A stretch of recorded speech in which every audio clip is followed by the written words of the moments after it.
Good morning students.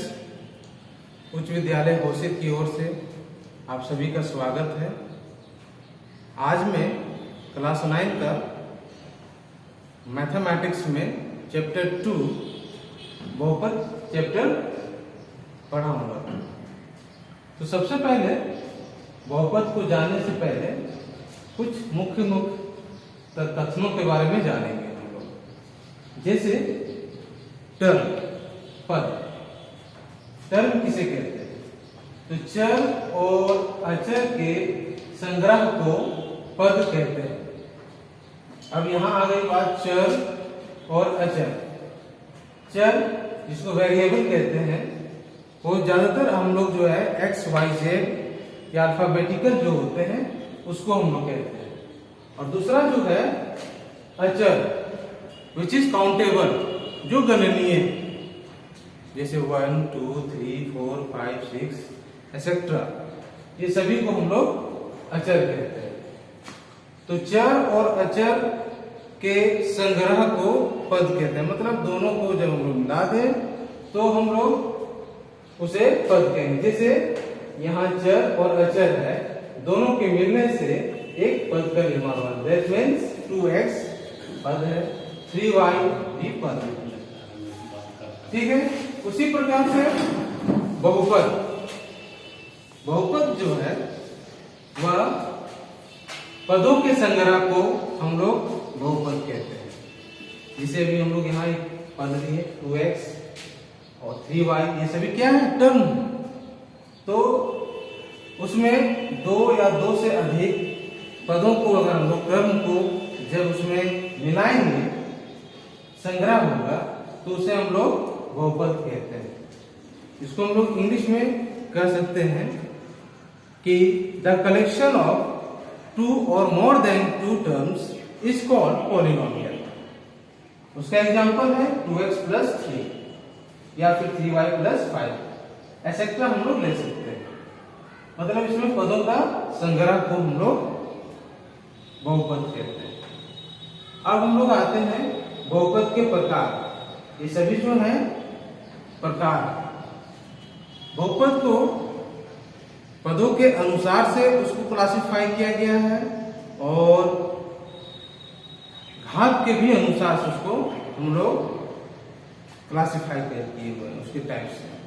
तो हम लोग इसमें जो जानकारी देंगे, जानेंगे हम लोग, वो पदों के आधार पर हम जानेंगे कि पदों के आधार पर बहुपद के कितने प्रकार हैं। तो बहुपद के प्रकार में पहला हम लोग जानेंगे एक पद जिसको मोनोमियल कहते हैं। मोनोमियल, मोनो का मतलब हुआ एक। ठीक है। मतलब वह बहुपद जिसका पद एक, उसे हम लोग एक पद कहते हैं। मतलब एक पद वाले बहुपद को एक पद कहते हैं। ठीक है। इसको हम लोग कहेंगे, जो एग्जांपल है 2x 3y 5z। मतलब the polynomial which term will be 1 is called monomial. उसी प्रकार से द्विपद, इसमें भी क्या है? बाय मतलब होता है 2, और नोमियल जो है वह पद। तो इसमें दो पदों वाले बहुपद को द्विपद कहते हैं। जिसे यहाँ दो पद है 3x एंड 7, ये दोनों पदों के संग्रह से द्विपद का निर्माण हुआ। इसको भी हम लोग इंग्लिश में कहेंगे कि the polynomial which term will be 2 is called binomial. And अब आगे हम लोग आते हैं त्रिपद के, जिसको हम लोग कहते हैं ट्राइनोमियल। ट्राई मतलब 3, मतलब 3 पद वाले बहुपद को त्रिपद कहते हैं। जो एग्जांपल है 3x 5y 4, इसमें 3 पद, तो इसे हम लोग त्रिपद कहते हैं।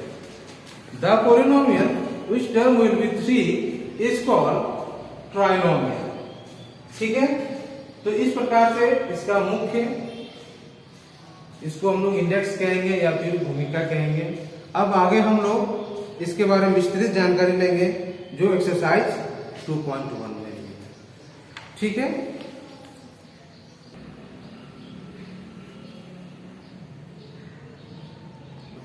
हाँ ठीक। अब हम लोग एक्सरसाइज 2.1 का क्वेश्चन नंबर 1 के बारे में जानेंगे। बोला गया है कि निम्नलिखित व्यंजकों में कौन कौन एक चर में बहुपद है और कौन कौन नहीं है, कारण के साथ अपने उत्तर दीजिए। ठीक है, तो इसमें पहला प्रश्न है 4x² - 3x + 7। तो यह जो व्यंजक जो बहुपद के रूप में है, तो यह बीजीय व्यंजक जो है वो क्या बोला जा रहा है कि एक चर में बहुपद है। तो यहाँ हम लोग देख रहे हैं, तो यहाँ पर भी x है जो एक ही चर बता रहा है, यहाँ पर भी x है जो एक ही चर है, और यहाँ पर भी x के ही रूप में, क्योंकि यह जो है शून्य बहुपद के रूप में होता है। मतलब यहाँ हम लोग x⁴ लिख सकते हैं, क्योंकि हम लोग जानते हैं कि x⁴ = 1 होता है। मतलब यहाँ अगर हम लोग 1 भी दर्शा सकते हैं। तो कुल मिलाकर के हम लोग यहाँ देख रहे हैं कि इस प्रश्न में एक चर है और वह चर है x।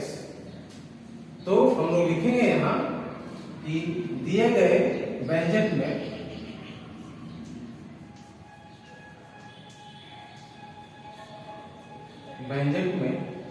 एक चर x है। मतलब यह जो है एक चर में बहुपद, इसलिए यह एक चर में बहुपद है। ठीक है, अब उसी प्रकार से यहां पर थर्ड नंबर, क्वेश्चन नंबर 1 का थर्ड नंबर 3√t + t√2 है। तो यहां हम लोग देख रहे हैं कि जो यहां बीजीय व्यंजक में इसका जो घातांक है वह पूर्ण संख्या नहीं है। मतलब यह जो है वो किस रूप में है, वह है 3√t, दैट मीन्स 3t⁴1/2, जो कि यह क्या पूर्ण संख्या नहीं होता है।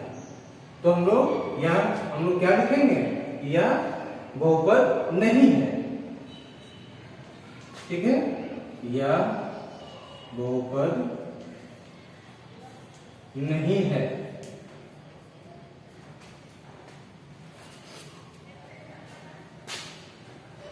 क्योंकि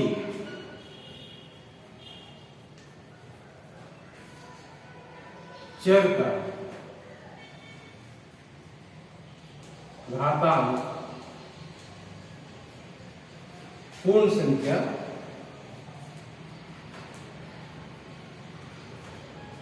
नहीं है।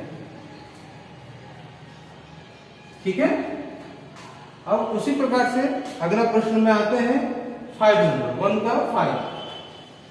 इसमें x⁴10, यहाँ y⁴³ एंड t⁴50।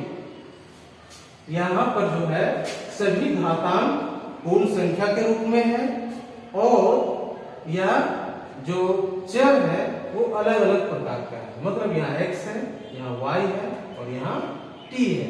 मतलब यहाँ हमें 3 चर प्राप्त हो। ठीक है, मतलब यहाँ हम लोग क्या लिखेंगे कि यह 3 चरों वाला बहुपद है। यहाँ 3 चर वाला बहुपद। अब अगला प्रश्न में आते हैं क्वेश्चन नंबर 2 में, तो उसको हम लोग हल करेंगे।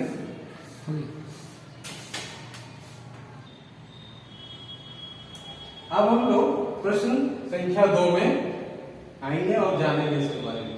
बोला गया है क्वेश्चन नंबर 2 में निम्नलिखित में से प्रत्येक में एक्स स्क्वायर का गुणांक लिखिए। तो इसमें हमें क्या लिखना है? एक्स स्क्वायर का गुणांक। गुणांक को इंग्लिश में कहते हैं कोफिशिएंट। कोफिशिएंट क्या होता है? गुणांक। गुणांक को अगर हम लोग इसको वर्गीकरण करें इस शब्द को, तो गुणा प्लस अंक, मतलब गुणा के रूप में अंक के जो है, गुणा के रूप में जो अंक हो उसे हम लोग गुणांक कहते हैं। जैसे यहां बोला गया एक्स स्क्वायर का गुणांक, मतलब एक्स स्क्वायर का गुणा के रूप में जो अंक है उसे हमें दर्शाना है। तो यहाँ ऑलरेडी हिडन रहता है, छिपा हुआ रहता है वह, ठीक है। मतलब हम लोग इसमें एक्स स्क्वायर का गुणांक क्या होगा? तो एक्स स्क्वायर का गुणांक 1, क्योंकि वह यहाँ छिपा हुआ। उसी प्रकार से प्रश्न संख्या 3 में 2 का 3 में क्वेश्चन है pi by 2 x square plus x. तो इसमें एक्स स्क्वायर का गुणांक जो होगा यहाँ पर पाई बाई 2 ऑलरेडी पहले से दिया हुआ है, ठीक है। तो यह गुणांक पाई बाई 2 होगा, मतलब एक्स स्क्वायर का गुणांक पाई बाई 2 इसमें। उसी प्रकार से यहां पर देखते हैं 4 नंबर में, तो यहां दिया गया है √2x - 1। यहां देख रहे हैं तो इसका घातांक 1 है और यहां 0 है, लेकिन एक्स स्क्वायर का गुणांक नहीं दर्शाया गया है, ठीक है। तो अतः इसका जो गुणांक होगा एक्स स्क्वायर के गुणांक वह 0 होगा। तो लिखेंगे यहां एक्स स्क्वायर का गुणांक 0 प्राप्त होगा, ठीक है। उसी प्रकार से क्वेश्चन नंबर 3 में आते हैं। क्वेश्चन नंबर 3 में बोला गया है कि 35 घात के द्विपद का और 100 घात का एक पदी का एक उदाहरण दीजिए। इसमें एग्जाम्पल देना है, तो हम लोग एग्जाम्पल किसी भी चर को लेकर के हम लोग दर्शा सकते हैं, ठीक है। तो यहाँ पर हम लोग द्विपद लिखना है, बाइनोमियल, जिसमें से घात जो होगा वह क्या होगा? 35 तो हम लोग लिखेंगे पहला आंसर 35, मतलब 35 घात वाले या 35 घात के द्विपद, इसका उदाहरण हम लोग लेते हैं। तो यहां लिखेंगे 8⁵ प्लस 9। कोई दूसरा पद भी हम लोग ले सकते हैं यहाँ पर। तो यहाँ देखिए जो घातांक है वह क्या है? घात जो है वो 35 है और यहाँ 2 पद है, क्योंकि यहाँ क्वेश्चन में बोला गया है कि हमें द्विपद लेना है, तो यहाँ 2 पद है। दूसरा है और एक बोला गया है 100 घात का एक पदी लिखना है, मतलब मोनोमियल, जिसमें से घात क्या होगा? वह होगा 100। तो हम लोग y⁴ भी लिख सकते हैं, यहाँ चर दूसरा भी वैल्यू ले सकते हैं। तो इस प्रकार से यह एक पदी का उदाहरण होगा, ठीक है। हम लोग यहाँ लिख सकते हैं, लिख लेते हैं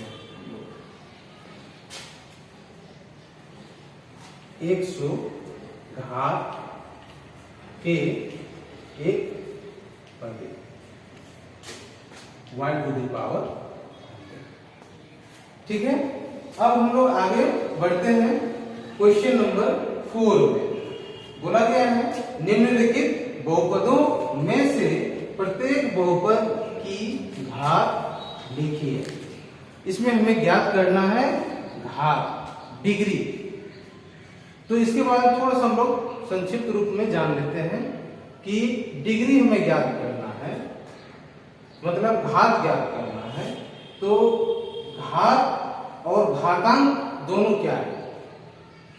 तो घातांक जो है यहाँ पर इस पद में x का घातांक 3 हुआ, इस पद में x का घातांक 2 हुआ और इस पद में x का घातांक 1 हो रहा है। तो यह सभी क्या है? घातांक, exponent. These are the exponent. ठीक है, तो घात किसे कहेंगे? तो घात जो होता है वह अधिकतम मान वाले घातांक को घात कहते हैं। जिसे इस बहुपद में हम लोग देख रहे हैं कि यहाँ चूंकि घातांक 1 है, यहाँ 2 है और यहाँ 3 है, तो अधिकतम मान वाले घातांक कौन सा है? 3। तो यही घात होगा, यही डिग्री होगा।